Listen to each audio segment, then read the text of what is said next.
Hello, guys. Welcome, everybody, to another episode of Sasquatch Out of the Shadows Live. As always, I'm your host, Alex Pedikov. I hope you're all doing well on this Monday night. Welcome, everybody. For folks that are new to the show, we're tuning in after the fact. This is a weekly live stream show that we do at 8 p.m. Eastern. Usually, a couple times we'll deviate here and there, but we're usually pretty good to that schedule, which has been pretty amazing to make people different time zones and everything show up at that time. So I do appreciate all my awesome guests for doing that. As I mentioned, we've had a lot of cool guests.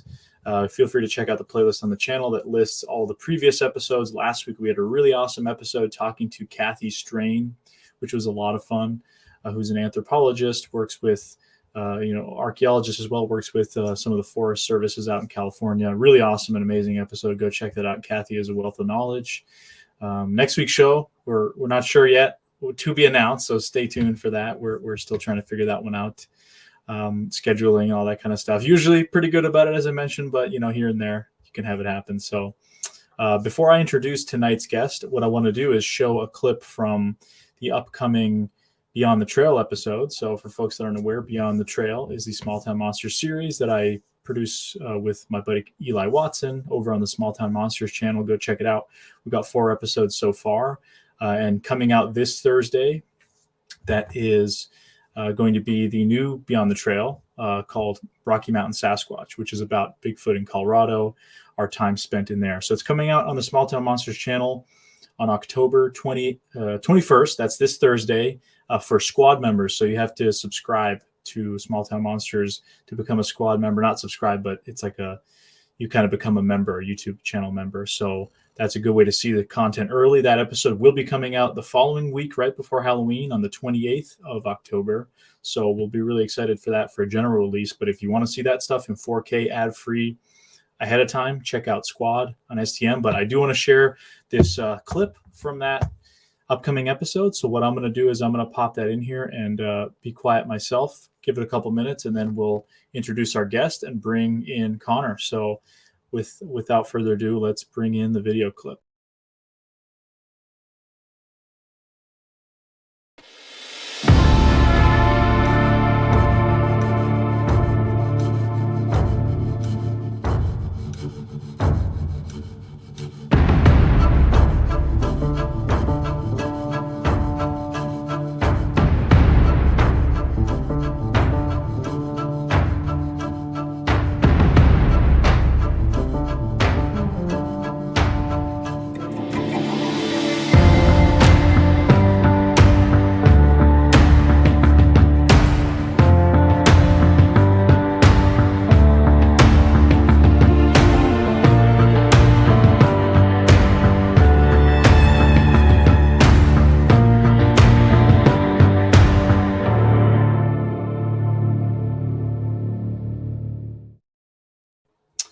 Okay, again, that will be coming out this Thursday, Squad STM, and next Thursday, October 28th, right before Halloween. So again, some cowboy western vibes there right before Halloween, guys. So stay tuned for that. I will be showing that clip on next week's show as well, kind of before the general release. So without further ado, let's talk about tonight's guest. We're actually going to be joined by Connor Flynn, who runs Bigfoot Anonymous.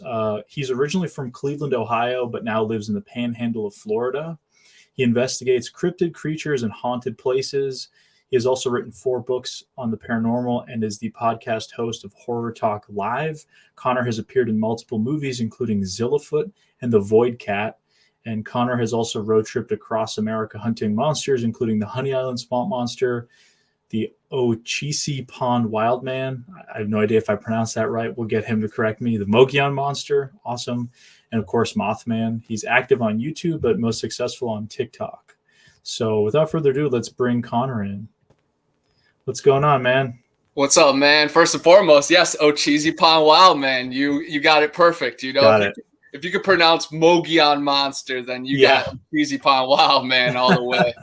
Yeah, people really struggle with Mogollon. I found out. Some people say Mogollon.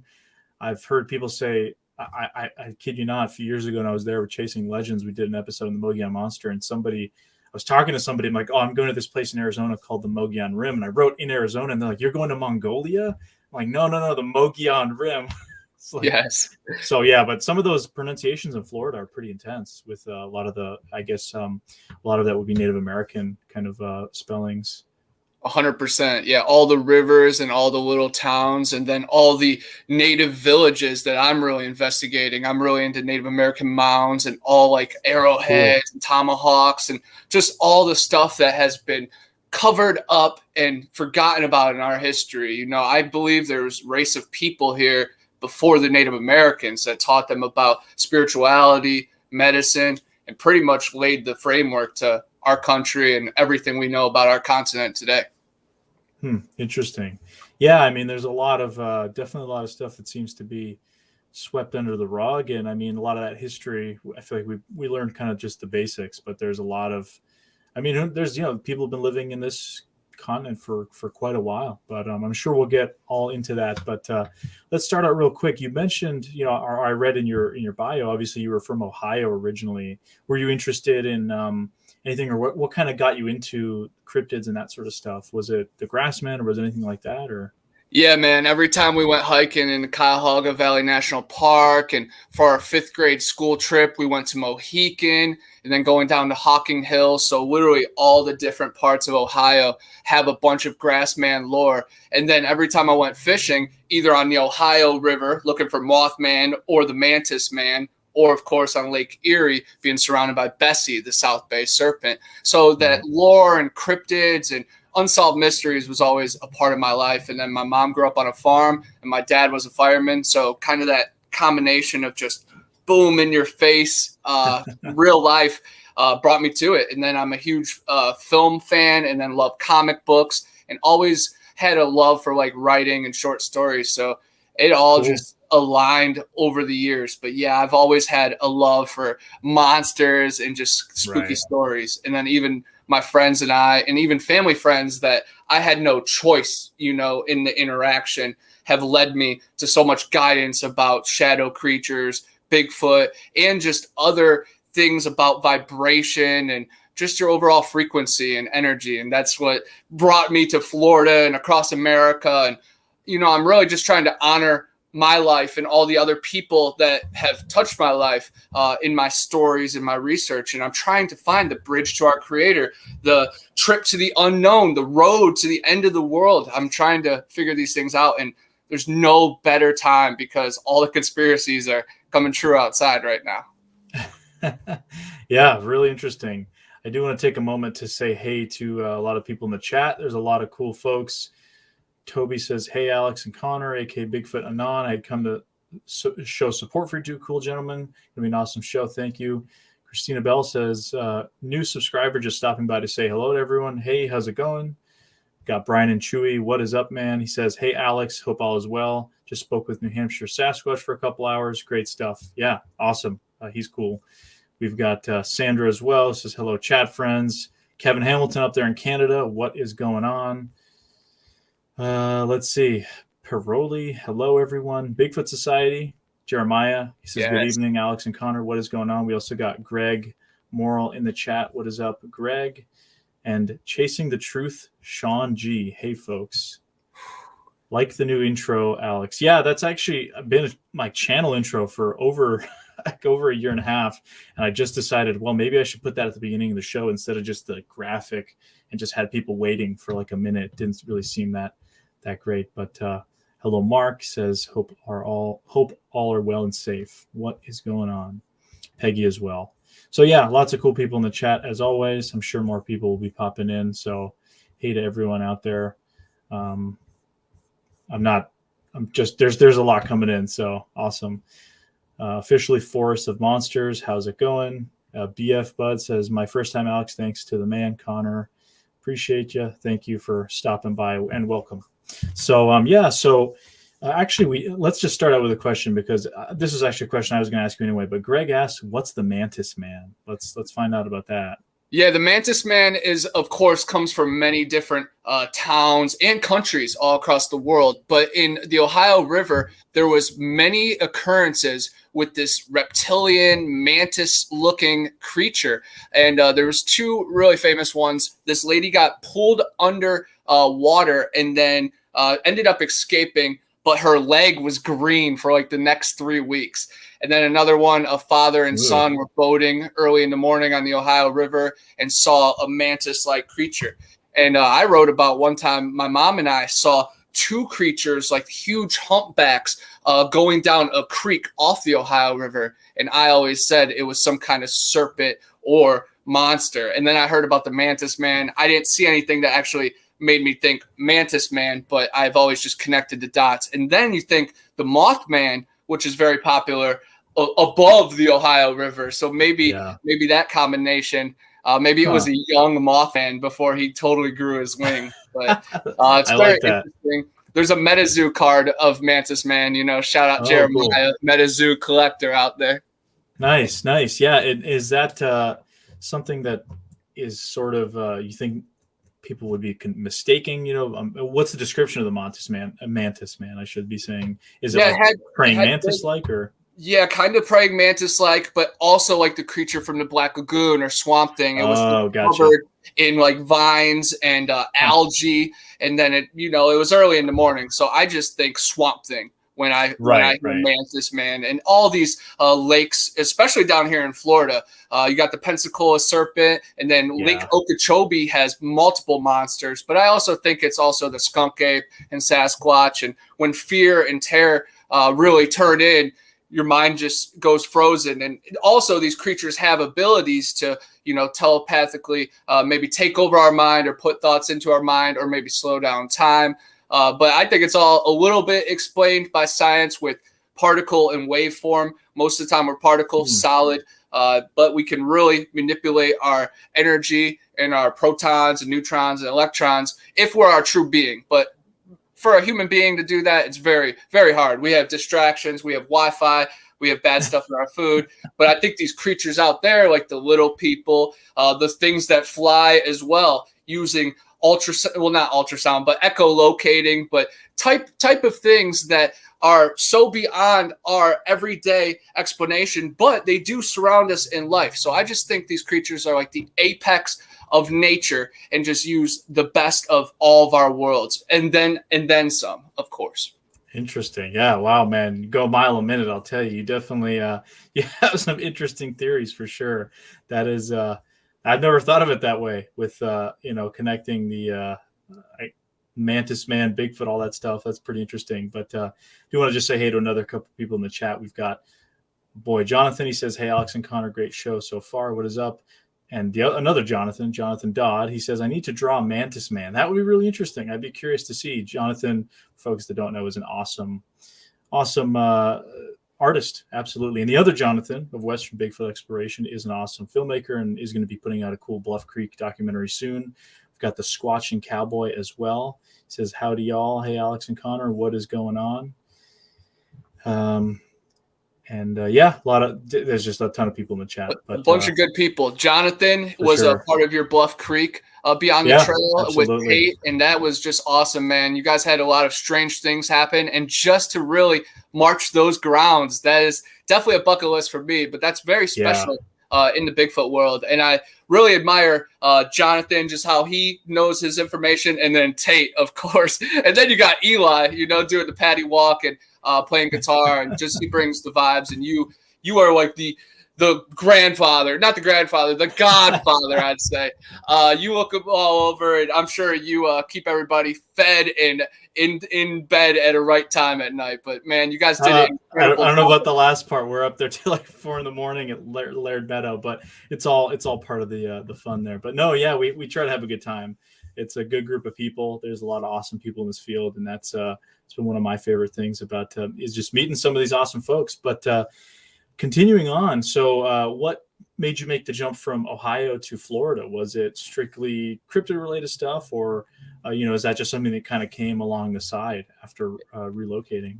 It definitely came along with the side. It's always been a part of me because we've been investigating strange things, probably before middle school, going to the witch's ball around my house, and then Irma's house and the Crybaby Bridge. Like that was every Friday, Saturday type thing in the summer because it was free and it would scare all the girls. It would make us look cool and it was fun.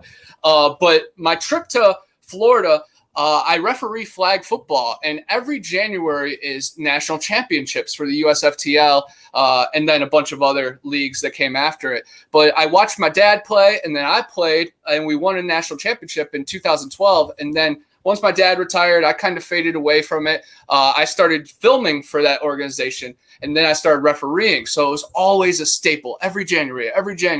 But then my house in Ohio sold. My mom was living in Indiana. My sister was in rehab and in jail, so things were really tough just at that area. And my dad was remarried and Cleveland firefighter, so I was kind of like the odd man out. And I was living with my buddy Adam, doing tile and grout for a while, living in the basement.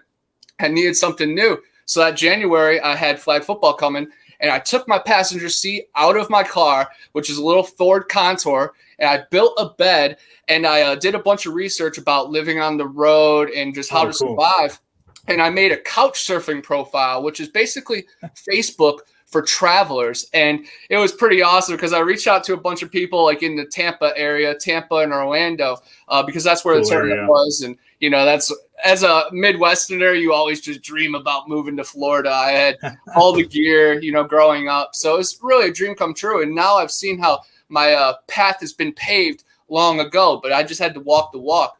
But the tournament happened, and of course, all the other referees heard I was living out of my car, so they ended up hooking me up with a couple extra nights in the hotels, and then giving me a bunch of gear. So I had food for the first like month and a half. I was fine, and that's all I needed. I just needed a spark. And the first people that stayed with me, I thought it was like a surfer guy, but he ended up being a punk rocker, and he just wrote a punk rock musical that got accepted into the Orlando Fringe Festival. And they had an hour-long show that it was a musical about swamps and like weird magic potions, and then also like the Knights Templar factored into it. So it was like right up my alley, and it was the final punk rock show, and it was just really experimental. And I ended up becoming the stage manager because I was like, oh, I play guitar, I write, I went to college for film, and everything just really fell into place. I needed a place to stay, so I was on the couch for a few months, and then I graduated to one of the rooms once a couple other people moved out. Ended up living in Lakeland for like 10 months, managing that show. And then we did a bunch of dingy shows all around Florida. But then we took the 3-man band on the road to Los Angeles and back for the summer. Wow. So we just lived on the road, couch surfing with people, staying at rest stops, sleeping at dead end stops, sleeping at 24-hour gas stations and Walmarts, and oh man, New Orleans, Jackson, Mississippi, Pascagoula, Mississippi, which all those were very hot spots. I love, the so you basically got to go to all the different cool spots along the way that were either cryptid or paranormal related, and that sounds amazing. I mean, we've done similar things, but that sounds amazing. I was in the back seat coordinating it. I didn't have to drive at all. We stopped at Las Cruces, New Mexico, Cuervo, New Mexico, Grand Canyon.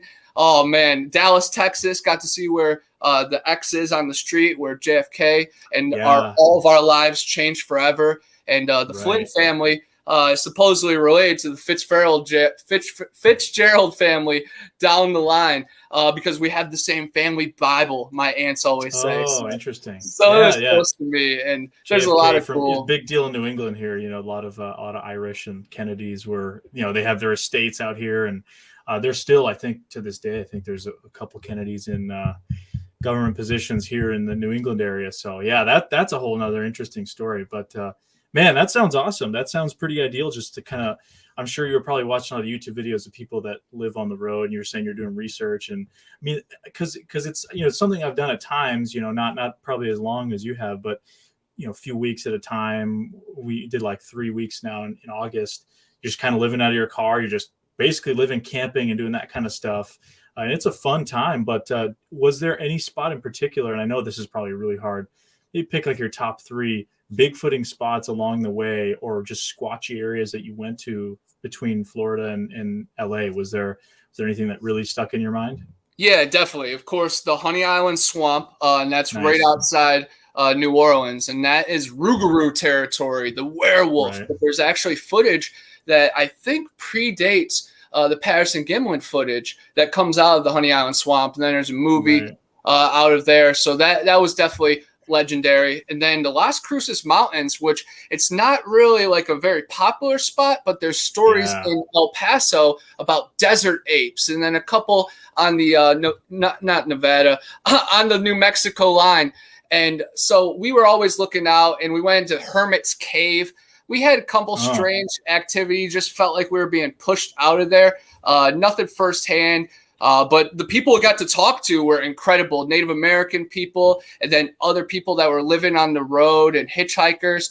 It was truly, truly incredible. And like staying at rest stops, you have to deal with a lot of police, but you also deal with a lot of people that just like brighten up your day and make you really just understand why you're out there. Because, you know, 1,000,002 times I questioned myself of even moving from Ohio to Florida when I was, you know, part of this punk rock band and people are breaking holes in the wall in the middle of the night. I was like missing home so much. And then living on the road was an escape from that, but I still wasn't home. So I was always battling my inner demons too.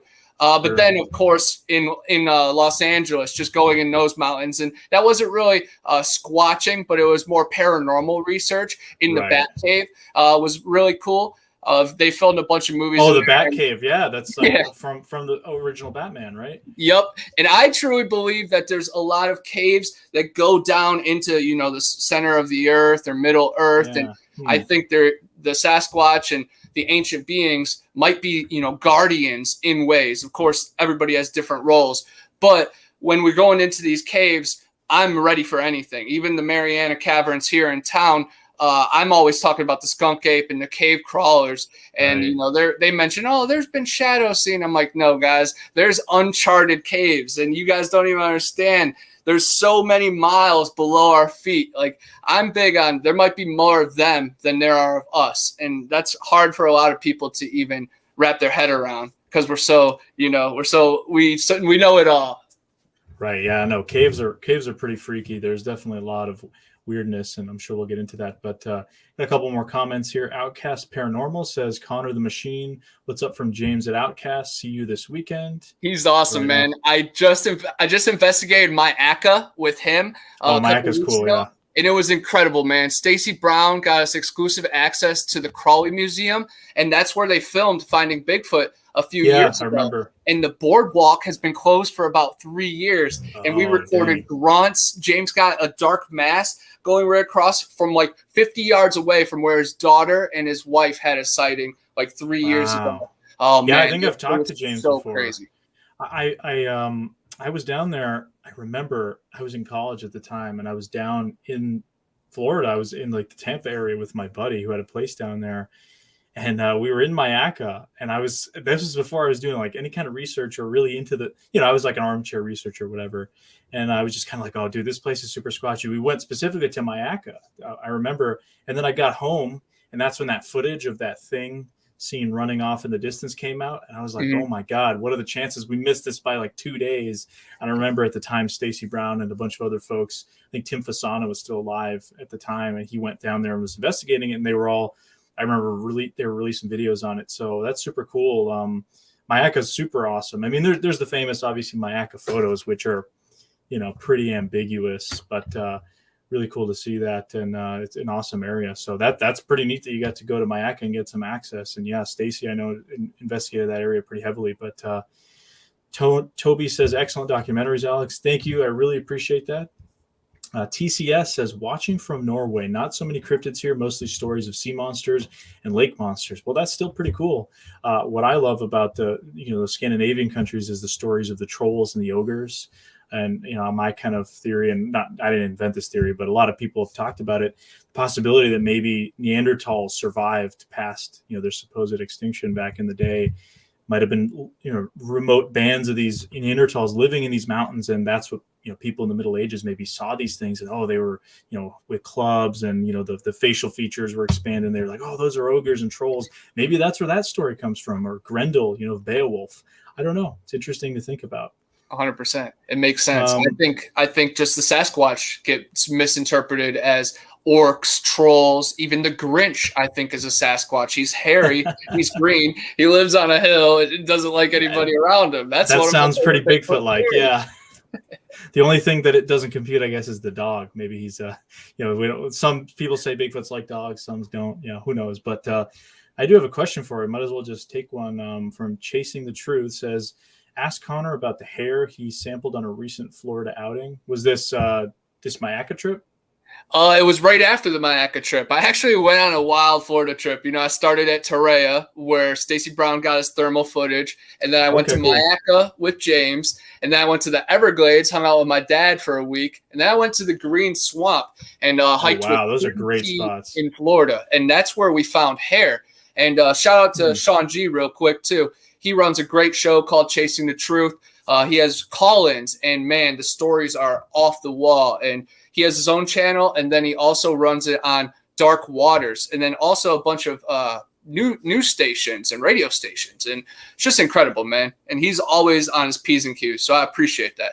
But yes, the hair was incredible. We found it in barbed wire, and I actually just released a video finding it on my channel. And Tim T released a video of a breakdown with his half of his hair under a microscope. Cool. And most of it is black, but some patches are clear, tan, and a little bit of green. And it's not far from where he found other batches of hair. Definitely looks black to the sight. And I've seen Sasquatch hair that looks clear, just, like looking at it. But this looks black, but of course hair is so deep and has so much to it. So it's just incredible. So even his microscope doesn't even touch the surface of it. And it's just an incredible discovery. And it was like 5 minutes after I said it's on my bucket list. And man, it was a perfect way to cap out a good trip. And the Green Swamp is full of activity. Last time we were there, we had crazy stuff happen. We found a hawk with a twisted neck.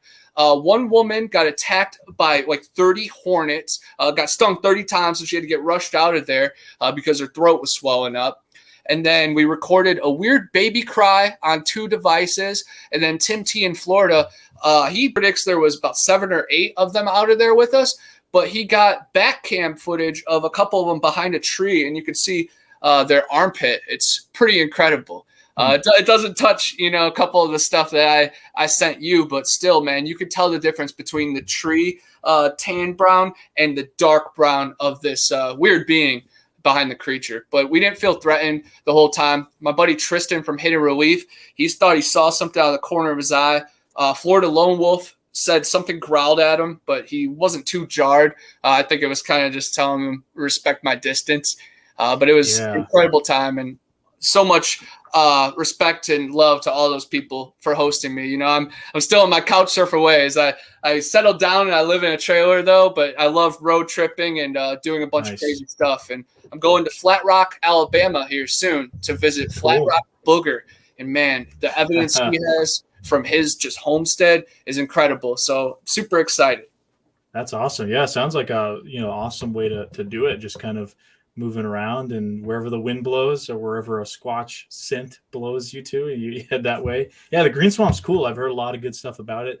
I was down there this past winter, and I went up to Ocala National Forest, and I don't know if you've been up there, but I love that spot. It's amazing, the forest. I have heard Green Swamp, and Mike Ann, Tactical Bigfoot Researchers, talked about it. Matt over at Central Florida Bigfoot talks about it a lot. I guess he goes in there a lot.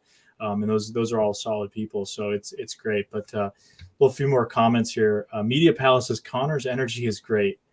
Absolutely, he's definitely bringing the high energy tonight for sure. And then I wanted to read a comment from Jonathan. He said, I talked to a ranger in Sequoia that said the cave system connects from Kings Canyon all over to Sequoia. Boyden Cave to Crystal Cave are the same system. Yeah, and that's the area. A few shows ago, I had Jonathan on. We were talking about this stuff, and I asked Kathy as well last week about the forest fires. There's a lot of fires going on in Sequoia in that area now, and if there's cave systems, maybe that's a place these things can take refuge from fires. But here's a question for you. Sovereign Cosmic Wildman asks, when did Connor come to Los Angeles, and what areas did he explore?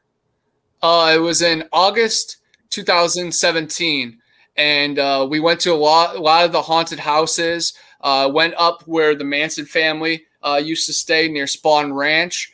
I went to the mountains by the observatory. Went to a couple tours around town.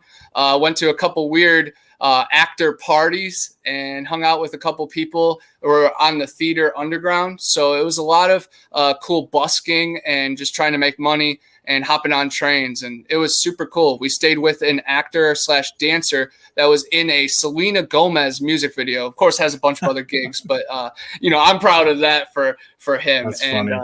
It's pretty wild. And we actually brought him back to Florida with us, and he had so many incredible stories and was very brave because he carried a knife around him all the time in LA because people get jacked all the time, and we were just a little naive to how things worked, of course, but it was incredible experience. But yeah, man, I've also been there a couple times with my dad and my sister. We went to like Redondo Beach. I don't know if Redondo's in San Diego and LA, but went to Big Bear. That's my favorite. Meet our resident California experts in the chat, aka Jonathan and Eli, even though he is probably not here, calling you out, bro. But Sovereign responds with, "Oh wow, Spawn Ranch has Sasquatch activity for sure. Rocks have been thrown at people there."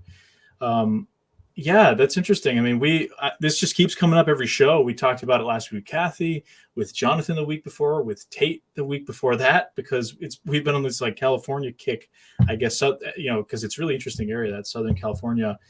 Tate, has filmed some kind of weird thermal out there that he seems to believe is a Bigfoot. And I'm not saying it is or isn't. I just don't know. But it's pretty intriguing stuff, and it's in those national forests right north of LA, and it's kind of cool, knowing that there's Bigfoot stories. You don't have to go all the way to Bluff Creek if you're in that area, but right on. So why don't we take this question? Then I have a question for you after that. But Kevin asks, why do so many researchers never get lucky to have encounters, but others like Connor seem to trip over cryptids everywhere they go? Just luck, or are cryptids drawn to certain people?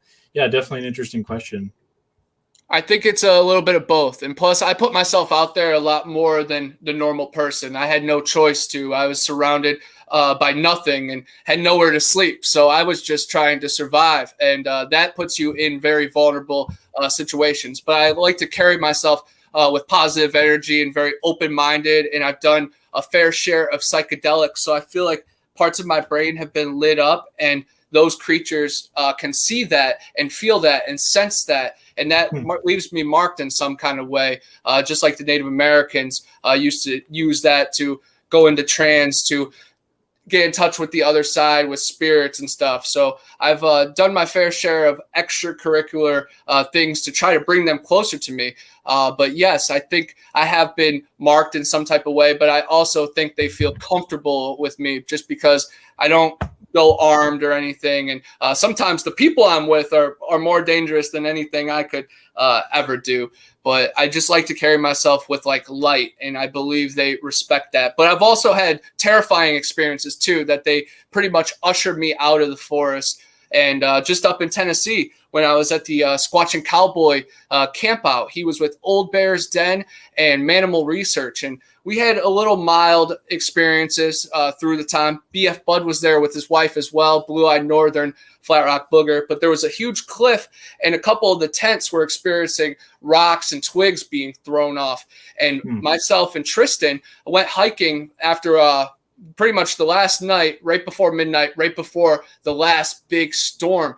And we only made it probably a quarter mile before his spider senses were going off. And I just had a poor attitude out there. I was using bad explanations, which I was just like, I don't got time for it tonight, man. Like I wasn't my normal self. I was using coward words, and I was running from it. And something spooked us out there. I think because Old Bear's Den was, telling a lot of wild stories about how he has killed Sasquatch in the past, and then how some Sasquatch can sense that and have told Janice Carter and other people. It gets really crazy. But Tristan and I were the two young bucks of the camp, and in our head, we're thinking, is this thing going to take us out, in retribution for Old Bear?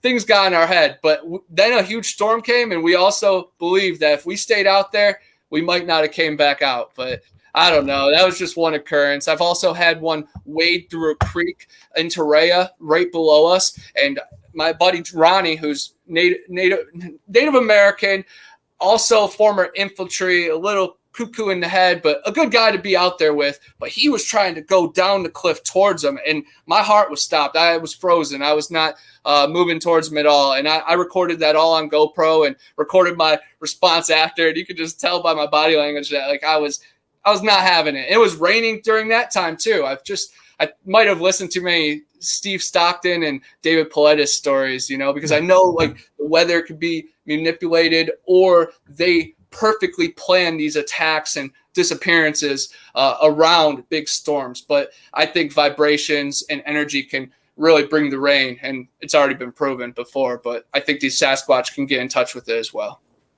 Interesting.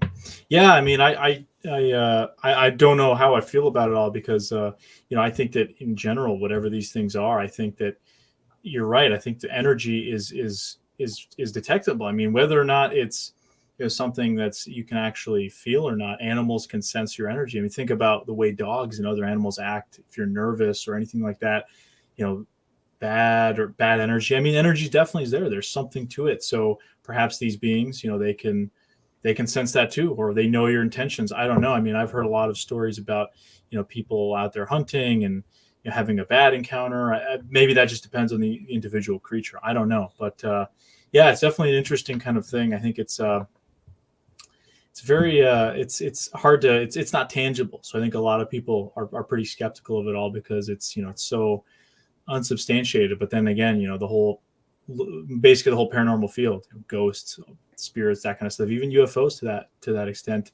But stuff like telepathy, I don't exactly know how I feel. I felt certain weird things out in the woods where I've had moments where I'm thinking the exact same thing, that then my friend will say exactly what I was thinking, and sixth sense kind of stuff. I really don't know. I mean, it's so bizarre. It's so hard to explain. And oh my God, Tate with his comments. I'm not even going to read that one comment, but Greg asks, you felt like they would have taken you?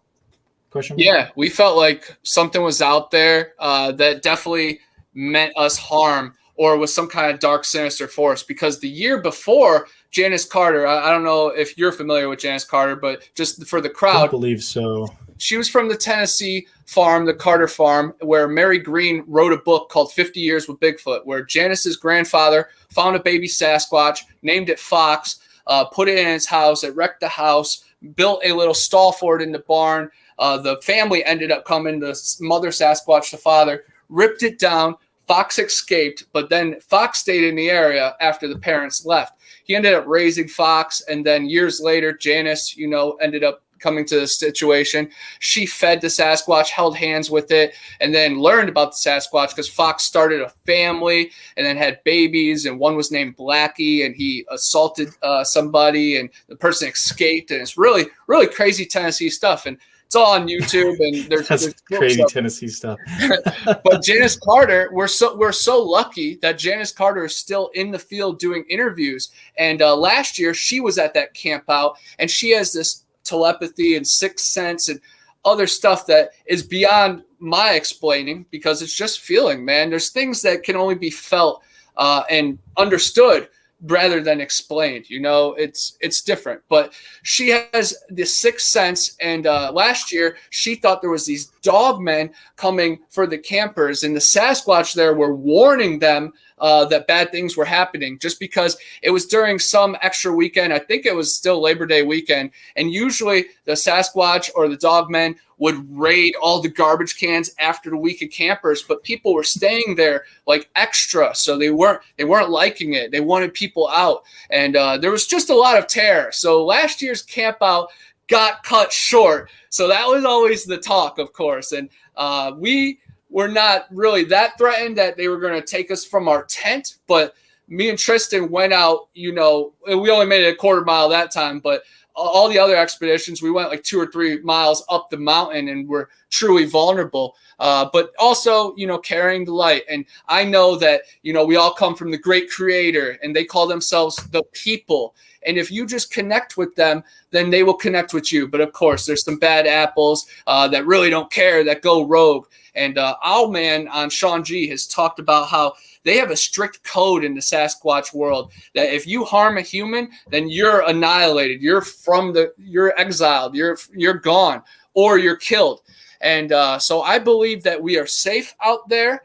But I also believe that there's forces that just don't care. And then there's also pockets of windows of energy and maybe vortexes that you can just disappear into that maybe they can manipulate and, pull us into. So it gets really metaphysical and sci-fi real quick. But yeah, yes, definitely. I think there was something out there because I've went on, 250 hikes the past 12 months, and I didn't ever feel like that I was just done for. I was out of there, and Tristan went forward out and I was going backward, and I pretty much said in my head that I was going to give myself up and sacrifice myself if something was coming, and I was totally prepared for it, and it was weird, but I've also had some strange good occurrences too that I felt welcomed and guided, and I've been lost in the woods too with no hope, and I don't really think the Sasquatch led me, but the forest will lead you if you can just get in tune with it as well.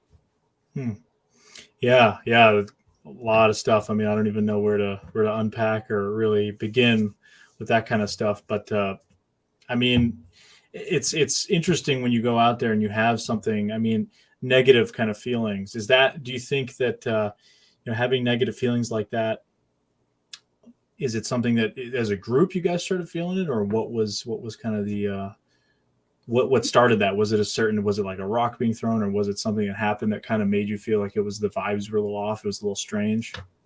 We ended up making it to the river, and that was like our one safe spot that we knew pretty well. We were there probably 15 other times that weekend, and it just didn't feel right. And Tristan calls it a spider senses all the time, and usually I'm just in tune and just feeling it out. I don't even usually carry a flashlight, at least in my hand.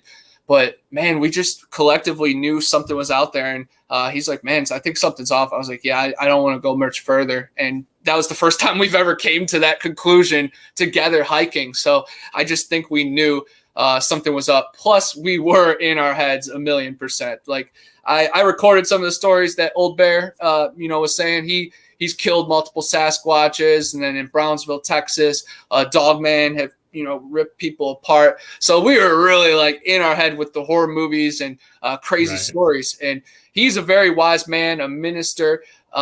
His stories are worth hearing, definitely, because what do you make of stories like that? Stories of somebody saying that they've killed Sasquatch. I mean, how does that feel? Is it a person gives off a strange energy if they were claiming something like that? Like, why would you claim something like that? I'm just curious. I don't know anything about the stories. That's why I ask. Yeah. His name is Old Bear's Den. He's a West Virginia trucker, and he is a Sasquatch hunter as well. He claims he's killed at least 3 of them, and he just posted another status recently. And I respect Bear. I honestly think it's mostly true, because there are stories like that, and it just happens to be someone we know this time and someone we actually had firsthand access to. Most of the time it's, secondhand or thirdhand stories. We heard it firsthand this time. That's why it was so heavy. But he said one Sasquatch in Janasqua was going after a woman in an area that abductions were high, and he, blew its head off, basically. And then another time he killed 2 Sasquatches out of 5. I don't know how many got away, but there was 5 Sasquatches to begin with after a farmer was having a bunch of cattle mutilated. So the stories line up and they make sense, but they are definitely some wild stuff. And Old Bear Den has his own channel that he tells a lot of stories, and he interviews a ton of people, and the energy was there. But Manimal Research is friends with Janice Carter, and Janice Carter, before even hearing any of that, talked to Wayne and said, hey, I think that I've been told that Bear has killed Sasquatch. So then he later confirmed it. So it's multiple things aligning. It's not just one guy saying this.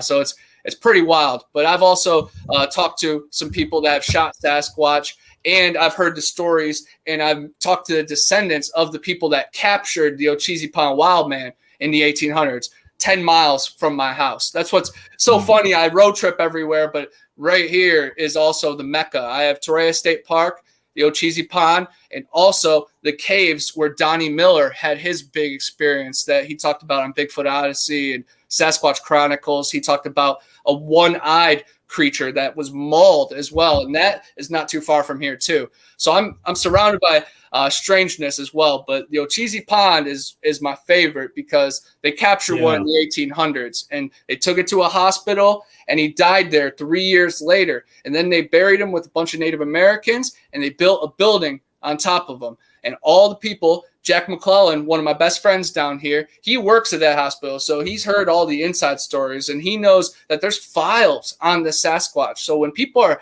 demanding bones or demanding DNA, it's all been done, you know, and we've all heard stories about Mount St. Helens, and we don't know, we can't confirm that. But I know that the Native Americans have had encounters and traded and mated with these people. And then the military troops, just even in Vietnam, they killed a bunch of rock apes and brought them back to the camps. And I've heard soldiers say it firsthand.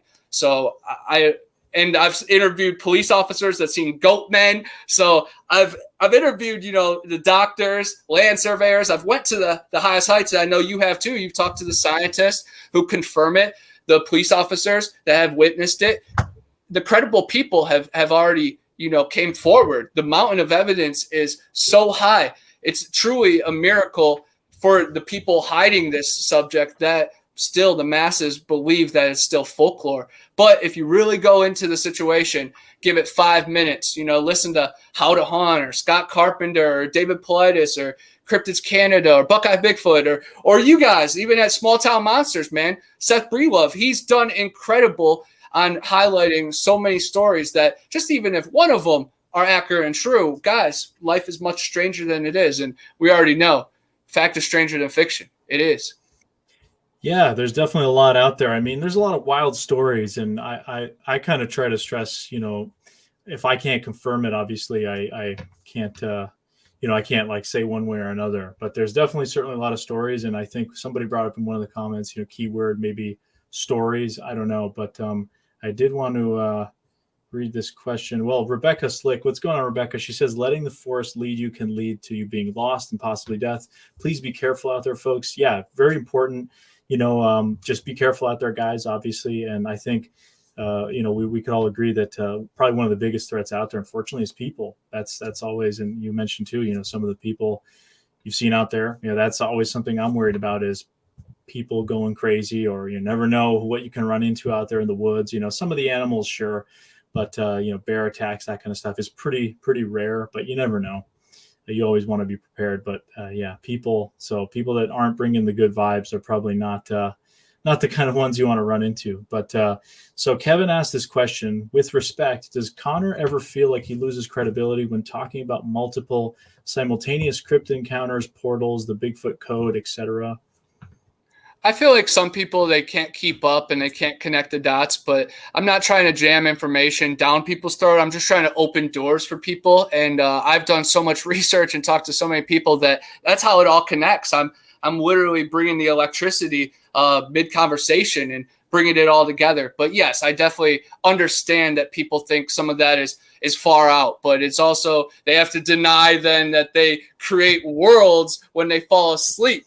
And then they forget about it when they wake up, and they got to say, oh, I've never felt deja vu. And babies feel their mothers through walls. So yes, to some people, I would lose credibility, but those aren't the people I'm aiming for. I'm aiming for the BF Buds, the Sean G's, the ones that are like, yeah, I heard something about that. Did you hear about the tribe of apes that carry guns in the Nevada desert? Like, that's how I'm trying to keep moving up the mountain. You know, I'm not trying to have people say, oh, the Sasquatches, that's not woo. Like, come on, man, we're woo. Like, we are all so supernatural that it's spooky. But, you know, again, all of our distractions every day break us down to this normal level. But if we could just get away for a while, you can really become closer to Mother Earth. So I definitely understand. I'm very aware that how people feel, and I like to, you know, push people's buttons and make them think outside the box. You know, I'm against the globe, so people don't even know what I'm got down my sleeve for ranting and raving. Yeah, no, if they think my Sasquatch stuff is crazy, woo! Oh, yeah, you're definitely full of energy, that's for sure. I mean, you know, there's obviously everyone's got their own theories, and Yeah, there's a lot of stuff out there. But I have this question from Bigfoot Society who asks, question for Connor. Do you have any plans for writing another book in the future? Yes, Jeremiah. I already have, a couple already done, just waiting to get published for timing purposes.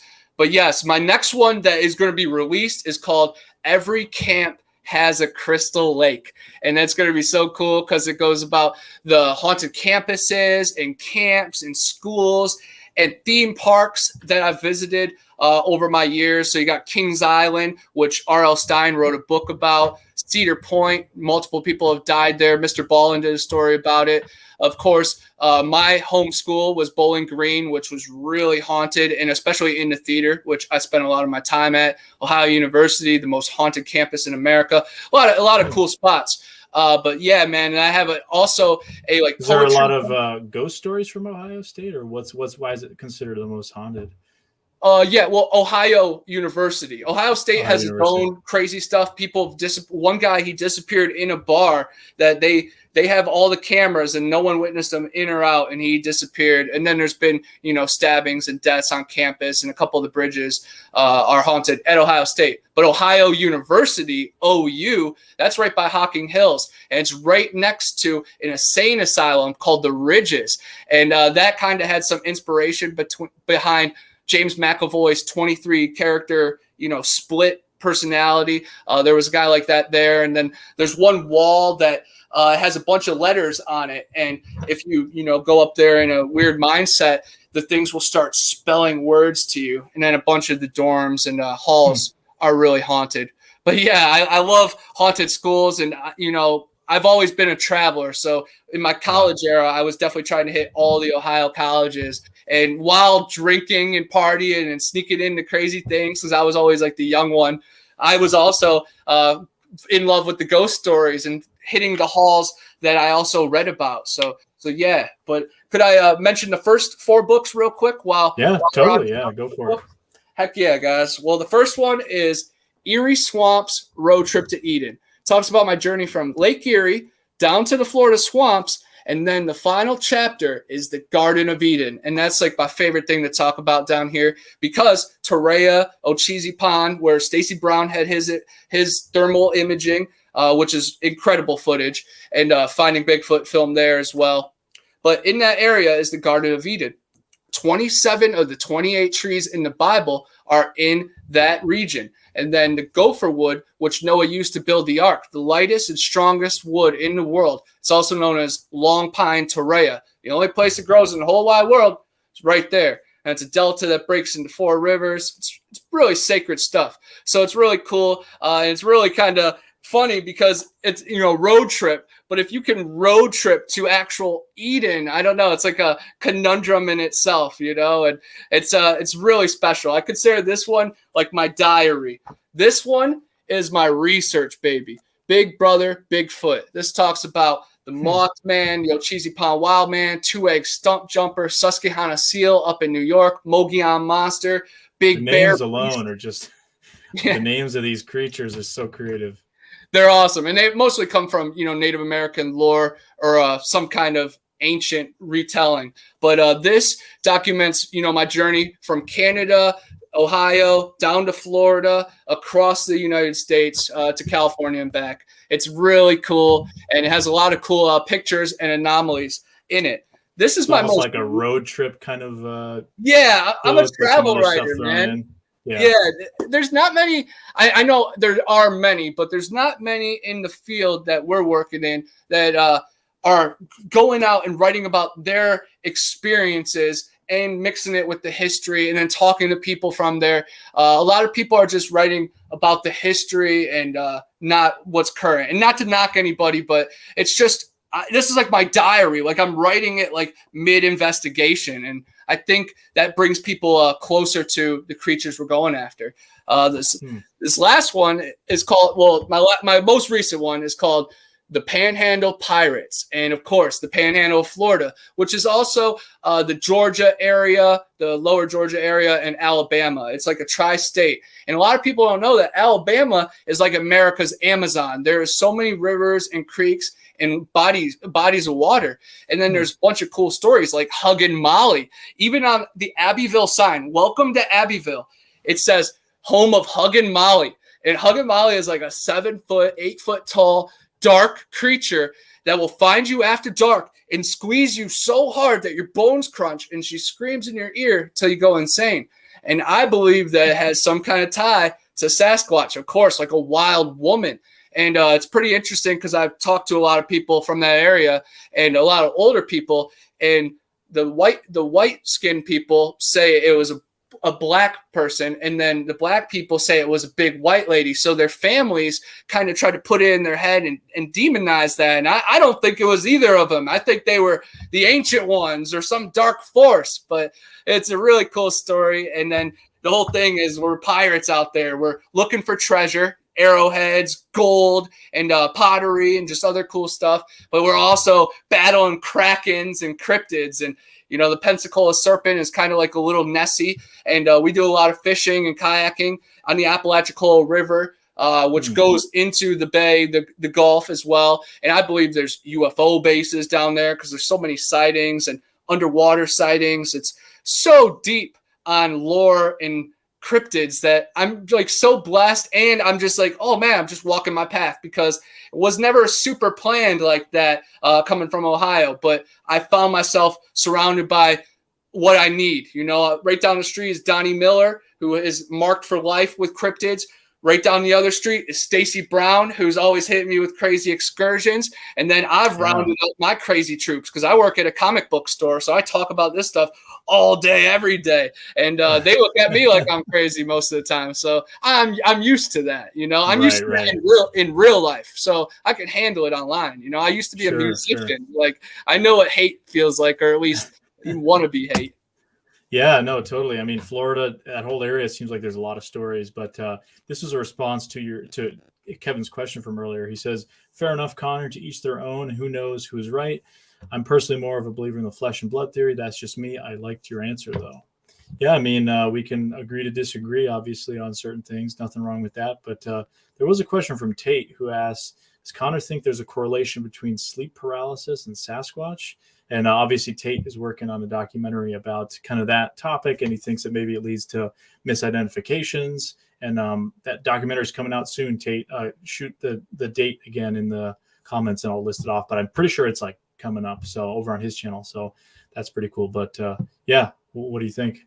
Yes, I definitely think there's some type of link because so many people, including myself, have had experiences in our dreams. And I've had so many close encounters in my dreams that I woke up sweating and basically screaming and wanting to call my mom because she was in the dream too. And she was being stubborn and wanted to walk away. It's kind of like a David Paulides situation. And some black gray-faced creature just like screamed at me. And that's in my mind a lot of the times. And a lot of the pictures that are on the underground and really good remind me of that. Like they are burned by the sun for generations. So they are burnt, ashy. They are black, straight black and gray skinned. And I've had a couple facial encounters just in my dreams that really came to life. And then I've also had sleep paralysis and lucid dreaming that I've had control of it too, that I was kind of bigger than my terror situation. But yes, Tate, I definitely think they have access to our minds. And maybe just once we experience one, part of our brain can kind of access that. And maybe we could work through it after a while and learn to navigate it for positivity and maybe kind of reach out to them. Because I've heard a lot of stories of telepathy, like right down here in the Apalachicola National Forest. Kevin Saunders had a female one talk to him through his mind and then introduced him to her parents because they thought he was a good guy. So, and that was all done without any words at first. So I think they do have some kind of access to our brains, just like human beings do. If I think about somebody, they're going to be texting me sometime soon. You know, not in every occurrences, but when you're following your synchronicity and you're on your path, those kind of things happen. So yes, I do think they have a little bit of access. But then you go into sleep paralysis like elves and the rake as well, and that little demon that will sit right on your chest when you're in your, sleep. And man, that can be misinterpreted maybe as a Sasquatch as well, because I had a really bad encounter, not really bad, but it was close to my house. So it kind of terrorized me the final 3 years I was living there. But I saw this translucent creature go into the woods right by my house. And that was just super strange. And I describe it as like the Rake or like Gollum. But I've also heard so many Sasquatch stories of like a hairless Sasquatch or even just these cave-dwelling beings. And there was a witch's stone in the area and also caves. So the possibilities are endless and limitless. To touch on another weird thing just real quick about going into caves, I've heard stories and reported on stories of people going in Pennsylvania and coming out in California, and then other ones seeing like evil versions of their grandparents, kind of like Coraline. So weird, yes, creepy. Metaphysical and portals, but hey, go to the Montana vortex. You walk across a flat thing and your body will actually get smaller. So the realm is not so far away. Yeah, there's some weird stuff out there. I mean, especially when you think about sleep, and people talk about a lot of this sort of stuff. And I don't know. I mean, Tate adds, people believe that sleep paralysis is a way to communicate or interact with the other side. Sleep paralysis happens when waking up and falling asleep. I mean, I've definitely had times where I'm out camping, and I think that I'm seeing something hovering over the tent, and it that's not what it was, but it's just like this weird thing that kind of gets projected in your mind and really makes you wonder. Chasing the Truth says, I used to medically study sleep for 15 years. Hypnagogic hallucinations is a wild rabbit hole to jump into. Yeah, the human mind is so strange. I mean, you wonder about all this, weird stuff out there. Is it, we're not able to see the stuff, or is it stuff that, we're kind of, it's all in our heads? I don't know. It's very, very strange, but I don't know. It's totally weird, totally out there. But I got a couple cool questions here. Let's see. First of all, Greg asks, what's your favorite comic book? Ooh, of course, I would probably have to go with Morbius, just because Morbius is super cool. So I'm really excited for the movie coming out here soon. I like Jared Leto as like a method actor, and he's got the freaking vampire look. I've done my own research on him. It's a little weird, but yes, Morbius. But we sell a lot of them. Like the Rag Man is very cool. A really cool one that just came out is called The Rejected. And our comic book friend, his name is Sean Langley. He did a couple of these paintings behind me, and these are just prints. But he's from Ohio and does a bunch of Swamp Thing and Creature from the Black Lagoon stuff. So it's really just weird to me, and there's like Ohio Cardinal and the snow. It's a crossover again between the Ohio and the Florida life. It's really showing me, hey, I'm exactly where I need to be. But his new comic book is called The Rejected, and it's kind of a play on Hat Man. And Hat Man is like the new cryptid that everybody's talking about. He's like, scoot over, dog man. I'm coming back. And, Mothman's just perched up, just watching it all, of course. But it's almost like it would make for a good comic book, a lot of the cryptid stuff, It's like, hey, MetaZoo, hire your boy. There you go. So Kevin Hamilton, I just got to throw this in there. He says, I've dated a few hairless Sasquatches. One took my TV. Kevin back with the funny quips there. Awesome. And then there was actually another cool question from Greg, too, that I think is awesome. He says to both, do you feel that the Texas chupacabras should be renamed? Clearly not the same as the Puerto Rican one. Yeah, I'll never forget. There was a tweet I saw a number of years ago. I think it was Pine Barrens Institute. Adam, he tweeted something to the lines of, the Texas chupacabra is a piece of, and it's like, you have that cool story of the chupacabra origin story, and it somehow turned into this hairless, mangy, mutt-looking thing. I think it's lame. I do agree. I think it should be renamed. I know a lot of people have been debating that lately. So what do you think about the chupacabra? I agree. A lot of people are bringing in, the little people, and they just want to call everything in Texas a chupacabra. That's just the slang term. But I appreciate the people that are going out there and really dividing things up, like Greg out there. And of course, Carrick is breaking down, the difference between a puckwudgie and say a chupacabra, because to some people, it's the same thing. It's just a small little being causing problems on the farm. Right. Yeah, no, absolutely. It's everything gets lumped into the same category. But what's going on there, I don't know. Because if you look at the stories of the chupacabra, it's a pretty unique story, a unique folklore for Puerto Rico. That area, the rainforest there, it's an island, obviously, the El Yunque rainforest. But then it gets anywhere basically where these things are seen in like the Southwest or in that part of the area, it becomes the chupacabra. And it's like, it almost like makes the originals, it lessens the value of the original story or kind of cheapens it. So I totally agree. I know some people have been proposing some pretty great names for that. So pretty interesting. So Jonathan D says, Jonathan Dodd says, I think you should do a book on psychedelic tripping while on the road, cryptid tripping. Yes, man. A lot of my books mention it like on a fair stasis. There's these seeds called Hawaiian baby wood rose seeds. They're totally legal to buy, but once you start making drinks with them, that's when it gets illegal. But if you break them up and put them in a shot glass and put water in there and then leave it overnight, it turns into a tea. And the Native Americans and the ancient Indians used to use it to contact, the spirits and stuff. And I've done it a handful of times and had body buzzes to straight time traveling and walking through the desert, sleeping in my bed.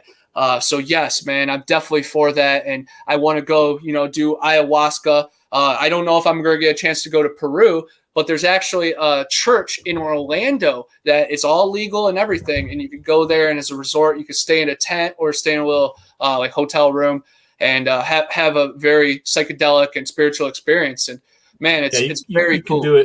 You can do it outside of Peru. I mean, I know a few people who have done that, who've actually had some kind of Peruvian person with them, some kind of, I don't know, I don't want to call them a shaman, whatever the term is, that come and administer it. And they'll have like a house full of people, and they'll all do it. And they'll have, some people are throwing up all night. Some people are having all kinds of stuff happen. I also had a friend who I think was writing a book on ayahuasca based on her experiences in South America there in Peru. She was there, and she took it and claimed to have a conversation with Mother Earth. So it's really like, once you get into the psychedelics and stuff, a lot of people are into that. And is that a portal to another world? Is it just our mind expanding? I don't know. I'm not really into that stuff. I'm more of a, seeing is believing kind of guy, but there's definitely a lot of weird stuff. Jonathan says, I'm buying those seeds as soon as this podcast ends. Yes, they're awesome. And he also said no correlation between the strange mutt and whatever sucked goats and cattle, all their blood. Yeah, that's what I'm saying, is a stupid thing that it even got called the chupacabra. But I do want to read this one comment too from Chasing the Truth. It says, sleep dreaming is a medical black hole. They do not know why we dream. That's why there are so many doctoral thesis papers written on the subject. I think the human mind soul is more than science sums up. Yeah, I mean, I would agree with that last part. I just do. How do we quantify it? I don't know. It's so weird. Dreaming is so strange. As we mentioned, like it's how do you explain it? I don't know. It's literally you're creating world. It's like you're creating video games in your mind or something. I don't know. It's way out of my wheelhouse, but it's fascinating to think about. So Jonathan asks, what's Connor's favorite Bigfoot encounter story? Oh man. Of course, the Ocheesee Pond Wild Man. I talked about it a little bit earlier, the one that was captured in the 1800s, of course. But then Stacy Brown with his father, he got the 8 second or like 3 or 4 second, I don't know, but he got about in Torreya State Park, about 8 miles from my house, and just talking to him, and his father passed away. So just the legend behind it is so cool. And then I've talked to a handful of people that have, been kidnapped by Sasquatch and stepped on by Sasquatch. One guy, I helped set a tent up. Helped to set a tent up in Tennessee for this guy. And he was this old man in a wheelchair. But as a young boy, he was camping, and a Sasquatch put his foot on his chest to test if he was dead, because he faked if he was dead or not. And then, of course, the Albert Osmond story is really cool. The Zana story is very sad, but I also like the lore behind it, and really the true story behind it, that she had multiple children. She dipped 2 of them in a freezing river, and then they passed away. They took the 3rd child from her, and then he grew up to be a man. There's pictures of him. They actually dug up his skull after he passed away. That's really cool. The Minerva monster story that Seth covered is really cool because I'm big on the gold, guys. There's French gold that went missing, never found. And I believe that the Sasquatch, the ancient people, they can use these gemstones and jewels and gold and copper for what they're used for, and something that's way beyond us. It's just pure energy. So I think that has a little bit of twist to it. He mentioned a little bit of it in the documentary, but didn't really go down that alley too far. But man, they're all my favorite. The next one is my favorite, man. Cool. I have so many. Yeah, there's a lot of good stories out there. It's always tough to pick one. What's going on, Mike? Tactical Bigfoot Research. Hello from myself, Paul, and Western New Bigfoot Field from the field. What is going on, guys? Hope you had a good time out there, staying safe and getting it in the woods. It's an awesome time to be out there in the fall. So Tate came back with the announcement. So Uncovering the Truth of Sasquatch out on October 20th, free on YouTube, premieres 1 p.m. My personal YouTube, which also talks about sleep paralysis. Yeah, so that's your channel, Tate Hieronymus. That's the one that he's posting from. So that's where you want to see it. We'll I'll throw a link to it probably on next week's show, or I can throw it in this one when it's coming out. So we got Hayes Strangeness in here. Oh, where did that comment go? It says, friends, Romans, hello, how you doing? A lot of cool people in the chat as always. Now, what's something I wanted to ask you about was you mentioned you look for arrowheads and that kind of stuff. What's the deal with that? Is that, have you found some pretty cool stuff out there in the woods? Or in general? Yes. Just recently, I found an ancient arrowhead right when I was kayaking, and that was just like incredible discovery. And then right after that, I found pottery that was as big as my head, and then I told my mom about it, and we ended up finding about 10 pieces of it and almost a full bull. And I found this gold anklet one time. I found the 1983, I'm pretty sure, UK pound when I was up in Tennessee. It's only worth £1, but it was the first year they ever issued it. And it's incredible just to find it in the Tennessee mountains. That's funny. And then I found like red jasper in the shape of an arrowhead. It's not a perfect arrowhead, but it's the shape. And I found that at Torreya State Park. And Torreya is like the Mecca, guys. Donnie Miller had a recent encounter there. That's why I had the wading incident. We had a boulder thrown behind us. Stacy had the thermal footage incident. They filmed finding Bigfoot there. Like, I'm just so lucky to have that in my backyard. It's a 25-minute drive, or it's a 10-minute drive and a kayak across the river to the backside of the park. So it's a really exclusive way when I go that way. And some usually when my mom gators probably and water gators, and then the Apalachicola serpent. Very first time I went to that river, some woman told me she saw like a Nessie-like creature. So I think about it every time I'm there. And then my mom and I, we find a lot of bottles. They're like 100 years old. And then she collects a lot of fossils too. So like the snail shells are really cool. And then of course, just like shark teeth. But finding a shark tooth in a freshwater creek, it really gets your stuff going. It's remarkable. Cool. And now, it's when all. you find. What was that? When you find like an arrowhead or something, what do you do with it? Do you get it looked at by somebody who might know the history, like just to be kind of curious about what's the process? Because if I found something like that, I'd be like, I have no idea. I'd probably talk to somebody who probably knew what they were talking about and like help identify when it was from or whatever. Yeah.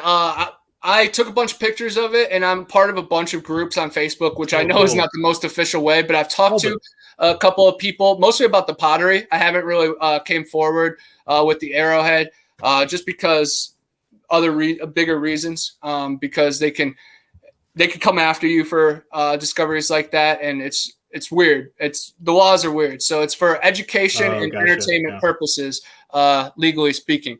But yeah, my mom has all the relics and stuff, and she holds on to them like a crazy monster. I've taken 2 little parts that I gave one to Tristan, and I'm mailing one to Giants of Ancient America, because he's done so much great work uncovering newspaper articles about the mound builders. And the mound builders, I think, are our ancestors. There are over 800 newspaper articles out there, over 300 that I've narrated myself. Speaking of giant skeletons that have been discovered, and I come from Ohio, man, land of 10,000 mounds. The Serpent Mound, and then right across the river in West Virginia, Wheeling and Moundsville, there was giant bones discovered right from there, and that's my stomping grounds. My grandma had a farm right there, so my childhood was looking at those giant mounds and just like believing what was inside, man. And it's truly remarkable. But I'm sending him one in a package that I already gave one away. My mom's like, oh, she's like Gollum, you know, like my precious.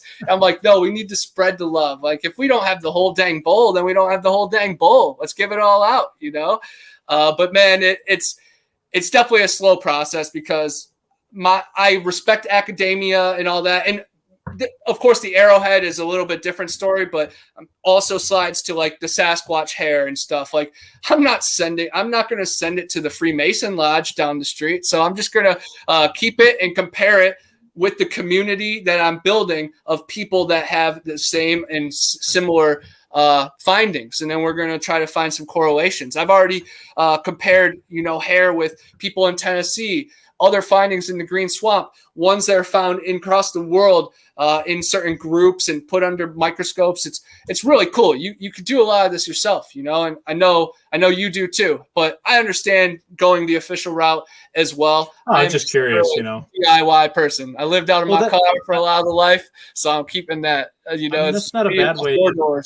Some of these Facebook groups, I found out a lot of interesting stuff about. Like I go to some of these groups that talk about forgotten places or abandoned locations, and there will be people who are archaeologists or whatever in some of these groups that you can post something and they can be like, oh well, that's what this looks like. It's not that you don't have to like send it to a university or something if you don't want. You can always ask people on that. So it can be a cool resource for sure. So yeah, thank you, Peggy, for that super chat. And there was this question that keeps slipping away. There we go. So I'm going to ask this question, take another question or two here. Casey Connor says, hey, Connor, any other sightings of the big white Sasquatch in Tennessee or elsewhere in the South? I've heard of the Alabama white thing. Yeah, the Alabama white thing and the Lake Worth monster is also the Lake Worth monster. Yeah, of course. I think a lot of these white or bioluminescent creatures that people see are feral men or these feral type of people, these tribes of ancient man too. So I don't know if they're white like a Yeti or just gray skinned, and that's all you kind of see when the lights flash on it. But Casey, he's my buddy too. He lives in Oregon, Washington area now and does tons of research on Mount Hood. And man, he's linked with Cliff Brackman, and then he's moving to Tennessee here soon. So he's doing some research, trying to feel some things out, man. So Casey, I haven't heard any white Sasquatch beings recently. But just beware of Spearfinger, of course, the Cherokee legend, the female monster that will poke you and pierce you from long away. And again, I think like the Wendigo and Sasquatch and Skinwalker, they get misinterpreted many ways over the years, over language, lost in translation. But again, there are strange things out there, and sometimes they come in monster form, and sometimes I think they are clear. They're just energy, and maybe you can just step into a barrier. And I'm not necessarily calling them portals. I'm just saying our energy is capable of that, of just poof, disappearing. Interesting. There's some interesting conversation kind of still going on about sleep paralysis in the comments. And Chasing the Truth brings up a comment. He says, is a doctor who would not testify in a sleepwalking defense murder trial because of such a lack of research.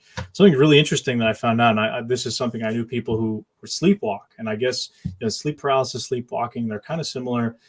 Your body doesn't enter an REM cycle when that's what causes sleepwalking. And Tate, I think, was talking about, your body puts you in a state where you can't get hurt when you're sleeping, right? So you don't just, unless you have something happen, you wake up violently thrashing or something. But people who don't go into that cycle, that's why they sleepwalk, and they can actually get violent. And I've heard of stories of people pushing people down the stairs, and I've seen people literally run outside and jump in the snow while fully sleeping and waking up.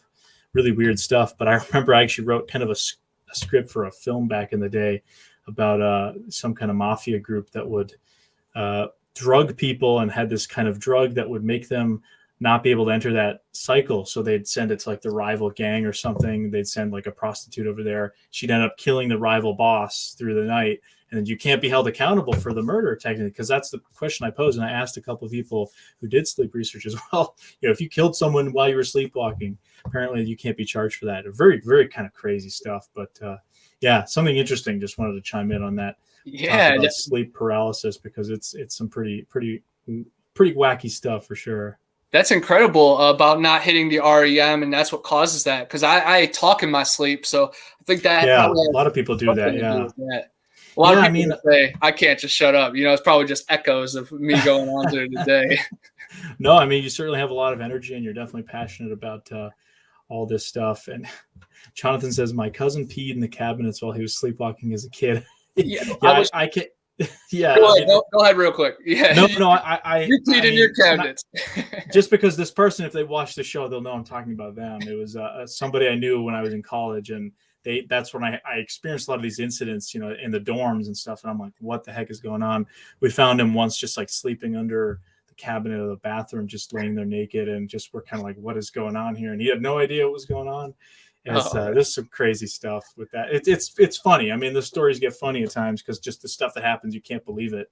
My sleep paralysis story, it's not mine, or sleepwalking story. It's in the final chapter of my book. All my books have a letters from family and friends chapter at the end, because of course, Crazy Connor can say all this, but if I'm with people and they can say their side of the story, that helps, paint some pictures and hit some details that I can't. But in Mohican at 5th grade, we were surrounded by, a bunch of Mohican legends and Native American lore, and they pointed to rocks that said they used to be giant, so kind of like mud fossils. So I was always surrounded by that stuff. But my best friend, Adam, growing up, he was lured outside, he believes. He was sleepwalking. He peed all over our boots. It was during the winter. So we had all of our winter boots for the whole class. And then he went outside, and one of the counselors had to go find him. He hasn't sleptwalked since, and he thinks that something was trying to lure him and take him away. So again, what about all these disappearances? Maybe they fall under these trends. And what you said earlier about going with the right people, and it's not even their fault, but they might be the wrong person, because we've heard the stories about people literally just go in a trance and then just run, and then they've never been found again. That one filmmaker out west, he did that. He never been found again. So you got to be around people that at least are mentally strong, but sometimes that wall can easily just be hopped over. It's that wall is sometimes just a fence, and it just gets through. But man, I just try to stress positivity and light, and hopefully that guides at least me to the right path, because there are good things to balance out the bad out there. Yeah, definitely. Splash Boudreau brings up an interesting question. I wonder if you fell asleep driving and killed somebody, would the same rule apply to sleep driving? I think you'd be charged, because you're operating a vehicle. It's if you're driving high or whatever, you'd still get charged, right? Same thing with falling asleep. You're technically at fault. So it's if you're like laying in bed and let's say you push somebody down the stairs and they die. It's debatable if it can be proven. Obviously, if it can be proven scientifically that you were in that state. It's crazy. I mean, I don't want this to turn into the sleep paralysis show, but I do appreciate all the people in the comments who are bringing that topic up. It's definitely interesting. There's people have a lot to say, and it's interesting because I think it connects to a lot of, kind of the wild stories that people like to tell. I mean, where is that coming from? And we our brains, I guess, are kind of an unknown frontier in some ways, but yeah, man, where can people follow your stuff if they want to check you out? Yeah, on YouTube, Bigfoot Anon, ANON. Please check me out there. I do a lot of great adventures that I used to do just little shorts. I used to just try to pound people with information, go to Sasquatch locations of historical places. But now I've kind of moved towards the longer experience and kind of self-documentary type stuff. And plus, when we do the premieres, it's really cool to hang out with people for 20 minutes to 2 hours, of course. Same thing that we're doing right here. But of course, when it's premiering, it's a little bit more chill. But I'm reaching 20,000 subscribers or followers on TikTok. So follow me over there on TikTok, Bigfoot Anonymous, my bad, Anonymous over there. And my next one is going to be really big. Those facial shots that I sent you that are, pretty much groundbreaking. I'm going to, go public with those. And Sean G is also connected with that family. We both know the witness. And we're really excited for the Sasquatch world to be flipped upside down. And maybe some of these channels won't be saying, oh, there's no clear pictures out there because, they're right there, man. But if they can't even see the patty footage as authentic, then some people will never be able to get over that hump. But then, of course, on Instagram, Bigfoot Anonymous. Also, check out the trailer to my movie. It's called The Void Cat. Debuts October 31st at a Tallahassee Film Festival, and I'm the main character, and it's going to be so awesome. And the Void Cat is kind of like a werewolf type creature. It's a really impressive film. I'm super proud of it. And then my other movie, Zillafoot, just got put into stores. So it's at Walmart, Best Buy, FYE, and on Amazon. And I'm going to be one of the main characters in the sequel because funny thing about that is it was like this weird kaiju movie made by SRS Cinema. They own a bunch of 80s like Japanese movies, the rights to them. And then 5 years ago, Zillafoot never got finished. So they reached out to a bunch of filmmakers, reached out to one of my best friends, Jack McClellan, the FSU filmmaker who made a Bigfoot documentary called Bridges, a disturbance in Flat Creek, where he went over the Bridges family, Carolyn Bridges, who they did a Finding Bigfoot episode on her too. And she is an ancient ancestor of a deity, and that's what brings these creatures. So yes, things are super wild. But Jack got scripted to make Zillafoot, and we'll finish some of the scenes, and we did the military bunker scenes, and they are the best in the movie. So we actually got slated to do the sequel with our three main characters, and I'm a cryptid research officer. I warn the military and the forces about impending doom, and I keep that kind of it's like Project Monarch. Yes, it's that enthusiasm too, and they usher me out of there. They're like, "You're probably right, but you gotta go, bro." And it's a so bad it's good movie, and it really did good online. So the Walmart picked it up. I still haven't seen it on the shelf. I've been harassing them, and I'm gonna film a TikTok too, sneak it into people's carts, and also trying to convince people to buy it.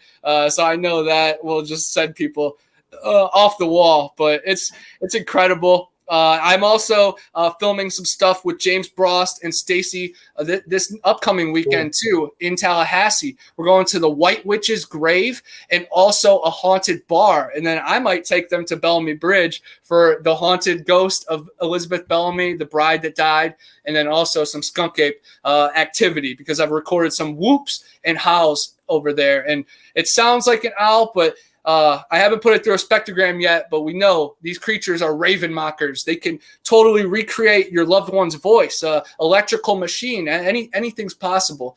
But man, I'm just so excited for all the things going. I also got a Bigfoot festival October 24th in Pace, Florida, and I'm a vendor for that. Me and Flat Rock Booger are going to be sitting at my table, and he's going to be playing his sounds that he has recorded, and I'm going to be marching around like a madman, and I'm going to sign up for the race, the 3K race, man. I haven't ran. Nice. I'm not, but metaphorically I will. I'll lap all those guys, but I'm just looking forward to the future, man. I got so much on my plate, and I have so many bucket list goals that I want to check off. And it's just one boxed off, the next one happens, man. I finally go to the Everglades and go on an airboat. And, of course, cool. Mayaca was on my bucket list, and the Green Swamp is always a good time. But I encourage everybody to come to the Florida Panhandle, Torreya State Park, Ocheesee Pond, and then also all the stories that Donnie Miller have had and all the strange encounters that I've had. There are so many documented oddities here. It's a plethora of just knowledge and experiences. And I encourage, you guys and your gang, like Seth Breedlove, and then Bigfoot Odyssey, come here. Bigfoot Sasquatch Central, Media Palace. Come on, you guys can all do documentaries here. You guys can all stay with me. You can stay at my mom's house. She's got the nice farmhouse if you want, which also has strange activity as well. But, man, I just love this community and the cryptid world and just pushing every energy out. I had some people saying, Connor, are you going to be a serious researcher or are you going to be a TikToker? I'm like, bro, I'm trying to reach millions of people. TikTok, that's working. Serious research, I'm doing it every single day when I'm hiking out there and even looking for glass bottles and arrowheads. I'm keeping my ears. I'm keeping my 9 on my 6, man. It's all coming together. And even just at home, Tate says it best, man, sleep paralysis. You can contact these other beings and other deities from your house. And I've done a lot of CE5 meditation that you try to summon aliens and UFOs and communicate with the Sasquatch. And even days before I go out, I try to manifest it and try to communicate with them. And Tim T taught me to, touch the tree and speak to the forest. So even before we're feet on the path, we are breathing as one and, go do short meditations to bring our groups together. So I'm trying to approach it like the Native Americans would, like the Yowie hunters would. Why did they build the Great Wall? Man, I don't know. But man, I just love it, and it pours out of me. And I love people like you, Alex, that are really pushing it forward. And your documentaries are incredible, and you're brave out there. Please come to the Florida hillsides, man. I would love to change our energy and exchange it. Man, tell Eli I said what's up. Tell the whole family. I love following the path of light, man, because your abundances will be found. Like, you will never need. You will just always find. And I love walking that path, man. For sure. Yeah, definitely. And as Chasing the Truth says, can't beat that energy level, bottle it and sell it. Yeah, definitely. Maybe I could get out of the trailer if I could bottle and sell it. No, definitely even brought the energy. Six figures, Barnum and Bailey's top seller. I know it's Barnes and Nobles, but it's basically a circus. I'm very aware. But no, I plan on living in a trailer and in my car like the rest of my life. I want to get an RV and just live off the land. And I'm big fan of tiny homes and living out of your van. I look at all these people living out of their van. I'm like, you guys got like a mansion, man. I lived in my Ford Contour. I built a bed where my passenger seat was. Oh, man. But I had many good times and across so many good people that they've left a just crazy amount of essence with them. So I'm just a reflection of the good people I've met, and my scars are the bad people. But what doesn't kill you makes you stronger. And I think these creatures have a respect for the outcast. These beings know that most of these people think I'm wacko, but I still come to the forest and find that normal, just the balance. And that's all I'm trying to find, that Zen. So yes, the crazy psychedelic and the moon is a plasma and there's an ice wall. Yes, it gets wild out there, but I'm also very grounded and very aware. But I'm also cool with being that spirit of the wild one, the berserker, yeah, man. But I'm looking forward to it. And Alex, you're one of a kind, man, for sure. I gotta say that. Absolutely. And as Kevin says, Connor was a very energetic guest, very interesting. I can't say I agree with a lot of his farther out there thoughts, but it was great to get that perspective. I agree. Yeah, I think it's important to talk to people that you don't necessarily see eye to eye with, or just different theories, and there's nothing wrong with that, but we keep it civil, keep it cool. And I think, like you said, spreading that positive energy, I think that's something, especially nowadays, very necessary, because the world is, there's a lot of mean people out there, and, there's a lot of great people too. There's probably more better people than there are bad people. So the bad ones seem to get a little bit more vocal, so absolutely. That's why I try to match the bad ones. I'm trying to bully the bullies and make them think twice. That's awesome. Bully the bullies. Pushing around us outcasts. So yes, man, I'm the loud one that will be the punching bag. I said it on Sean G's channel. If they want to fight, man, YouTube, see Flynn versus Craig Peters. It only took me 6 seconds to legally break the dude's face with the spin back fist. The Taekwondo comes in handy, but no, man, I love bringing the peace and light, but some of these people, they do bring a little bit of negativity. And if I ever engage them, I either try to drown them out in positivity or hit them with my knowledge and facts and just pound them. But man, I love people that push the thing forward in many different ways. I just bring Tate up again. Like, I appreciate that kind of work, because some of that is not even accepted in some circles. So we just have to keep pushing it forward. And I want to just keep raising awareness of the mound builders and the Ocheesee Pond Wildman. One was captured in the 1800s. That's how I always start my monologues, guys. One was captured in the 1800s. It was experimented on. There's data. So when people say there's no DNA, well, you're totally throwing away something that was on the front page of the New York Times. And I know the New York Times doesn't make it official, but I've spoke to a lot of people there, and there's been giant skeletons, people that went missing, mummified Native Americans, islands that never been discovered out there. it gets weird, but I just want everybody to look into it. There's a couple cool documentaries on YouTube. The Ocheesee Pond Wild Man. One was captured 10 miles from here. The descendants are probably listening to me. I want to honor them, and I am totally against killing the innocent ones. You know, sometimes there are problem ones that have to be taken care of, but then there's other situations that there's collateral damage, and I don't stand for that. I try to stand for they are people. I'm not trying to hunt them down like animals. They are beings. Only people can hide from people. I think they just outdate us. They are the ancient ones. They have DNA that could probably cure our problems. As Jonathan says, bully them bullies. Yeah, there you go. See you later, Kevin. TCS says nothing wrong with keeping different doors open. Splash Pedro says he's like the cryptid Chukka in Land of the Lost. There you go. I mean, that's an interesting compliment for sure. But yeah, man, I appreciate you coming on and sharing your thoughts. As I think I agree as well. You know, we obviously don't see eye to eye on a lot of things, but that's fine. It's all fun. You know, we're all here kind of spreading positive vibes, and that's, I think, a good thing at the end of the day. So thanks to everybody who was watching and commenting in the chat. Obviously, a lot of interesting conversations for first-time viewers or some of my people that are always in the chat. Awesome to see everybody out here tonight. And I will be announcing the guest for next week. Some point this week, I'll make a post about it. Just, as I mentioned at the beginning of the show, a little bit of some scheduling stuff, but we will get that sorted out. And everybody else, have a great rest of your week. And thank you guys. Good night.